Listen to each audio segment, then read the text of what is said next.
పెంపుడు జంతువులంటే మనకు ఎంత ప్రేమో ప్రత్యేకంగా చెప్పాల్సిన పని లేదు. కానీ కొన్నిసార్లు ఆ ప్రేమే ప్రాణాంతకంగా మారుతుందని చెప్పడానికి ఈ ఘటనే ఒక ప్రత్యక్ష ఉదాహరణ. కుక్క కరిస్తేనే కాదు, కేవలం గాయంపై నాకినా ఎంత ప్రమాదమో తెలుసుకుంటే మీరు ఆశ్చర్యపోతారు.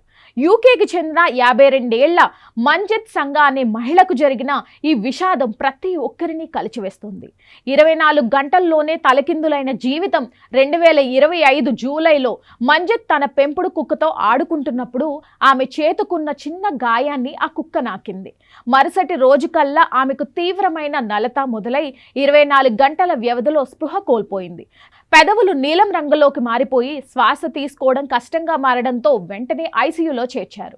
ఆమె ఏకంగా 32 వారాల పాటు హాస్పిటల్లోనే నరకం అనుభవించారు. ఈ క్రమంలో 6 సార్లు గుండెపోటు వచ్చింది. ప్రాణాలు దక్కించుకోవడానికి వైద్యులు ఆమె 2 చేతులు 2 కాళ్ళు అలాగే ప్లీహాన్ని తొలగించాల్సి వచ్చింది. నిన్నటి వరకు ఎంతో ఆరోగ్యంగా పనికి వెళ్లిన మహిళ కేవలం ఒక చిన్న గీతపై కుక్క నాకడం వల్ల ఈ దుస్థితికి చేరుకోవడం అత్యంత బాధాకరం. ఇంత చిన్న గాయంతో ఇంత ఘోరం ఎలా జరిగింది? దీనికి ప్రధాన కారణం కుక్కల లాలాజలంలో ఉండే కాప్నోసైటోఫాగా కానిమోర్సిస్ అనే బ్యాక్టీరియా. ఈ బ్యాక్టీరియా కుక్కలకు ఎలాంటి హాని చేయదు, కానీ గాయాల ద్వారా మనుషుల రక్త ప్రవాహంలోకి చేరితే మాత్రం సెప్సిస్ అనే అత్యంత తీవ్రమైన ప్రాణాంతకమైన ఆరోగ్య సమస్యకు దారితీస్తుంది. సెప్సిస్ అంటే శరీరంలో ఏదైనా ఇన్ఫెక్షన్ సోకినప్పుడు దానిపై పోరాడాల్సిన మన రోగ నిరోధక వ్యవస్థే అదుపు తప్పి పొరపాటున మన ఆరోగ్యకరమైన కణజాలం అవయవాలపైన దాడి చేయడాన్ని సెప్సిస్ అంటారు. దీనివల్ల శరీరం అంతా వాపు వాస్తుంది.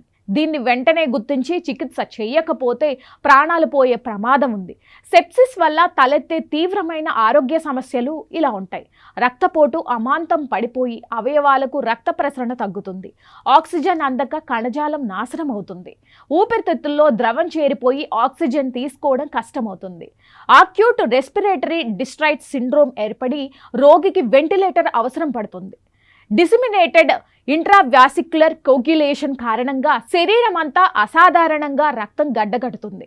దీంతో రక్త ప్రసరణ ఆగిపోయి అవయవాలు దెబ్బతినడమే కాకుండా ఒక్కోసారి విపరీతమైన రక్తస్రావం జరుగుతుంది. మూత్రపిండాలు పనిచేయడం ఆగిపోయి డయాలసిస్ చేయాల్సిన పరిస్థితి వస్తుంది. ఒకవేళ ఈ సెప్సిస్ బారి నుంచి ప్రాణాలతో బయటపడినా కోలుకున్న తర్వాత చాలా మంది రోగులు తీవ్రమైన అలసట, జ్ఞాపక శక్తి తగ్గిపోవడం, కండరాల బలహీనత, మానసిక మార్పుల వంటి పోస్ట్ సెప్సిస్ సిండ్రోమ్ లక్షణాలతో బాధపడతారు.